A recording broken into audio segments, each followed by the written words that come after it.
Okay, so taking this idea of modular equations, today we're going to look at a special type of modular equation. Okay, so we're going to look at solving equations where we have one modular equation equal to another one. All right. Now we looked at graphing modular equations, so what we can actually think about is this is just one modular function equal to another modular function. Right, so graphically, that's basically where these two modular, well, these are linear modular functions where they intersect. Okay. Now, when we solve these types of equations, right, we can use and we can apply some special rules to help us solve them faster.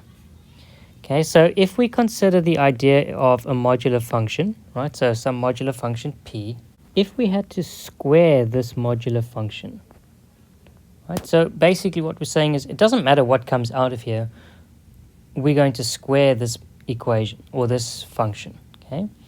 And whether it comes out positive or negative, when we square it, it's going to lose that fact, right? And so we could say this is the same as p squared. Okay, so what we're saying is if we square a modular function, it's the same as whatever's inside the modular squared, all right? Because squaring does exactly the same thing. It takes whatever it is and forces it to become positive. So branching off that idea, we can say if we have the modular of p equal to the modular of q, right? If we had to square both sides, that would be exactly the same as saying whatever's in p and we square it is equal to whatever is q squared. Now remember what's inside here can be linear, quadratic, it doesn't matter. What we're saying is whatever's inside there, if we square that, it would become positive. Okay, and not necessarily important now, but when we move on to inequalities, we can apply the same thing to inequalities. So if we have the modular of some function, and we're asking where it's greater than the modular of some other function, okay, we could square both sides, and we would end up with p squared is greater than q squared, right? And finally, in the same sense, we could change this around and we could say when is this modular function less than this modular function q, and this is exactly the same, or this is just a mathematical way of saying equivalent to p squared is less than q squared, and in this case q cannot be equal to 0, and we'll explain why that's the case when we look at inequalities. Okay, so just tidying up the first one here, right, because this is what we looked at deriving. The actual way of writing this is if we have some modular function p and it's equal to some modular function q, this is equivalent to saying p squared is equal to q squared, because when we square it, we force it to become positive. And because we're squaring both sides, the equation remains balanced. So let's look at some examples. All right, here we have the modular of x minus 5 equal to the modular function of x plus 1. Now, what we're going to do is we're going to look at how we could solve this with the methods that we've already used. Okay, so we actually need to consider the two different cases for both modular functions. We need to consider when x minus 5 is positive, what's the modular function? And we also need to consider when x minus 5 is negative, what the negative function would be. And I'm going to show you when we have one modular function exactly equal to the other modular function, right, with nothing else added to it, we are only ever going to get two cases. Okay, but I'll show you why in a minute. So let's take the first case and say, well, let's just pretend that x minus 5 is the positive case. Okay, and let's consider that equal to the modular of x plus 1. Now we've already dealt with this. Okay, so now we need to say, well, when x plus 1 is greater than minus 1, the modular function is x plus 1. So we need to consider both the positive and negative cases of both. So we could say when x plus 1 is positive, it's x plus 1, right? Or when x plus 1 is negative, well, we need to make it positive, and so we force it to be positive by putting a minus sign in front of it. Okay, and now we can solve these two equations separately, and we can look at the two different solutions. So in this case here, these are going to cancel out. We're going to get minus 5 is equal to plus 1, so we have no solution here. On this side here, we can multiply out the minus sign. We can bring it over to the other side, and we can solve for x as 2. Okay, so this was when we considered this thing here to be positive. Okay, so I'm going to show you now why we don't actually have to consider the negative version of this, because it's just going to lead back to the same answers. So let's say we are considering the negative case. Okay, so negative x minus 5 equal to the modular x plus 1. Okay, we'll have to multiply the minus sign in, so we're going to get minus x plus 5 equal to, now again we have to consider both cases for this one, so either x plus 1 if it's positive, or minus x plus 1 if it's negative. Okay, and very quickly you can see that these two equations are exactly the same as the equations we've dealt with before. Okay, so here we're going to get 2x equal to 4, so x equal to 2, and here we're going to have these cancel out. So they give us the same solutions. Right, now this is only the case when we have two modular functions equal to each other with nothing else attached to it. We're going to look at a couple of examples where we have some other things with the modular functions, and this isn't the case. Okay, now this is quite a long method. We would also have to check our solutions. So we'd actually have to go and check x equal to 2 and make sure it's a solution. Visually, we can see that it is going to be a solution. Okay, so there must be a faster and better way. And we've just learned that there is a technique we can use when we're working with one modular function equal to another modular function. Okay, so we're going to consider the rule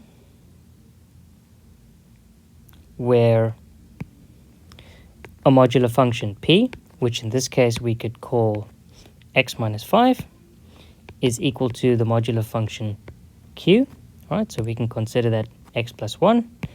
Instead of writing it like that, we could say it is equivalent to saying p squared is equal to q squared, and we can solve like that. Right, so let's get rid of this because we don't need it, and let's consider that rather. So instead of saying the modular x minus 5 equal to the modular x plus 1, let's rather use this rule and say, okay, what is p? Well, p is everything inside the modular function, so that's x minus 5, and we want to square that, and it's equal to x plus 1 squared.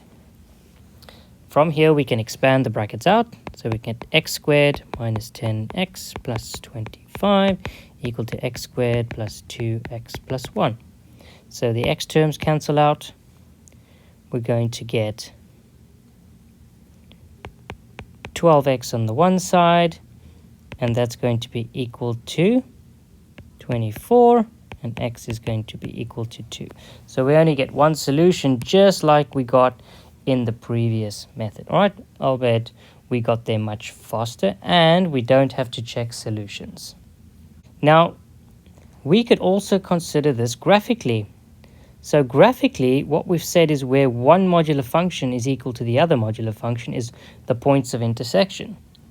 So here we have the graphs of x modular x minus 1 equal to the modular of x plus 1, right? And the purple arrow that indicates the point of intersection, okay?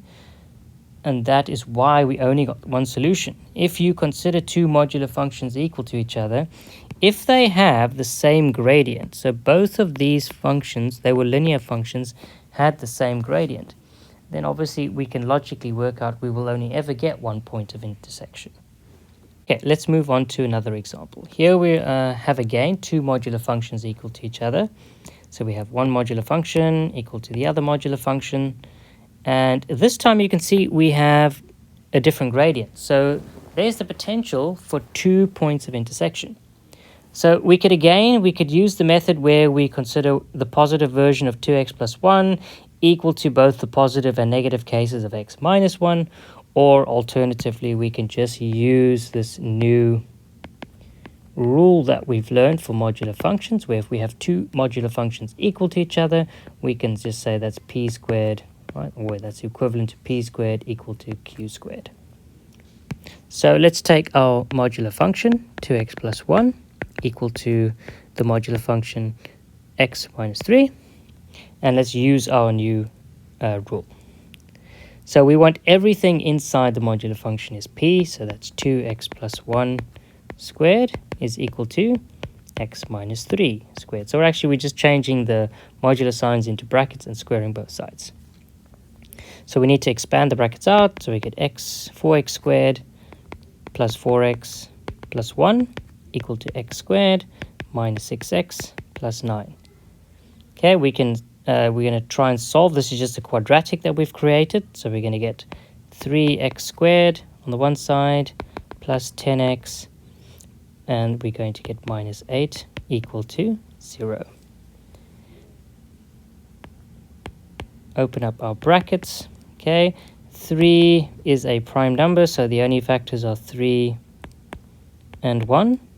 And now we need to consider the factors of 8, which combined with 3 and 1 will give us 10. So that's either going to be 2 and 4 or 1 and 8. Okay, and we have 3 and 1.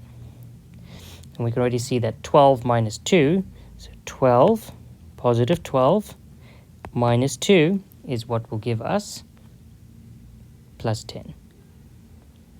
So we have intersections, or we have solutions, when x is equal to 2 over 3, or when x is equal to minus 4. Okay, and obviously this is much faster than having to consider both cases separately. Okay, and once again we could have considered this visually. Okay, we could consider these cases visually by graphing them where their points of intersection are. So visually, right, we can see that one point of intersection is at minus 4, and the other one is at about 2/3. Now we could prove that using the two equations of those graphs. However, I think you get the idea that when we consider two modular functions equal to each other, what we're actually asking is just where they intersect each other. And depending on the equation inside that, you could either have 1 or 0 or multiple solutions. Okay, in our final example, we once again have a modular function, except this time we have a slightly different problem where we have a modular function being added to another modular function equal to some constant. Okay, so in this case, we need to first change the way the equation looks before we can solve it, right?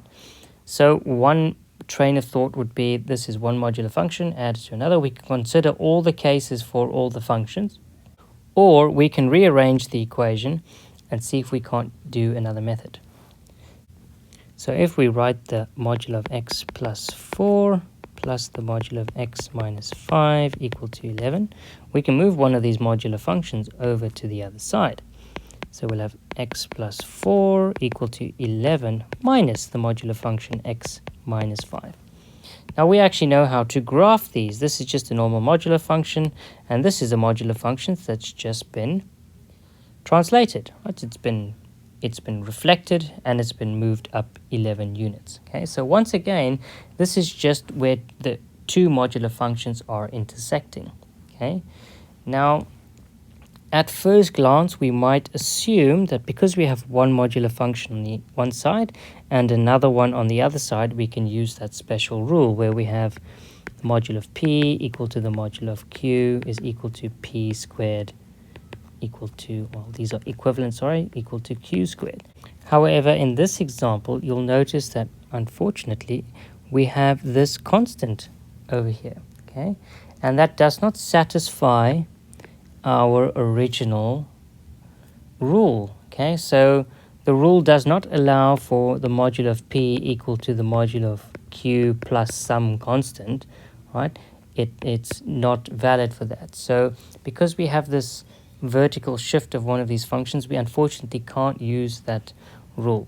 So here we have to consider both the positive and negative cases of both functions. And the way we do this is by using the same technique we use for simultaneous equations. So what we're going to do is we're first going to consider the positive of 1 and then the negative of that same function. So let's say we are looking at x plus 4, okay, the positive version of x plus 4. So if x plus 4 was positive, right, it's equal to 11 minus the modulo of x minus 5.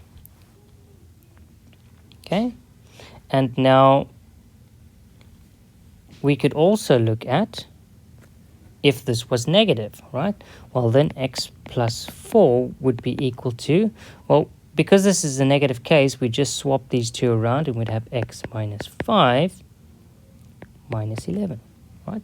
So here we have our two cases. Okay, we've considered both the positive and negative versions of x plus 4.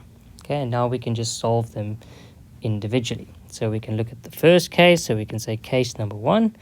Okay, so what we can do is we can actually rearrange these equations so that they become more simple, right? So I can move this modular function to that side and all of this to the other side, and what we'll end up with is the modulo of x minus 5 equal to 7 minus x. Okay, and now I can consider both the cases. So either I'm going to have the positive case, so I'm going to have x minus 5 equal to 7 minus x, or I'm going to have 5 minus x equal to 7 minus x. So on this side, we're going to have 2x equal to 12 and x equal to 6. And on this side, we have minus x, so we're going to have no solution over here. Okay, so for the first case, we have just x equal to 6. Okay, now we have to consider the second case. This is where we considered x minus 4 to be negative, and so we had to flip the signs on the other side. Again, we can rearrange this equation here just to make life easier. So we'll have the modulo of x minus 5. We'll move the 11 over to the other side, and so we'll get x plus 15. And let's consider both cases of this. So this is either going to be x minus 5 equal to x plus 15, or we're going to have 5 minus x equal to x plus 15. Here we're going to have no solution because we have x on both sides. And on this side, we're going to have 2x equal to minus 10 and x equal to minus 5. Right, well, this is a modular function, so we'd actually have to go and check both solutions to make sure that they were valid. Right, I will save you the grief and say that these solutions are valid. Now, once again, it's nice to see the visual representation of what we've been trying to solve. Right, so if we go back to our original manipulation here, we just asked where the one modular function is equal to a translated modular function. Right, and so what that would look like visually is this. Okay, and again, what we're asking for is where these two functions are equal, and we can see the one value is at minus 5 and the other value is at 6, just like the solutions we found already.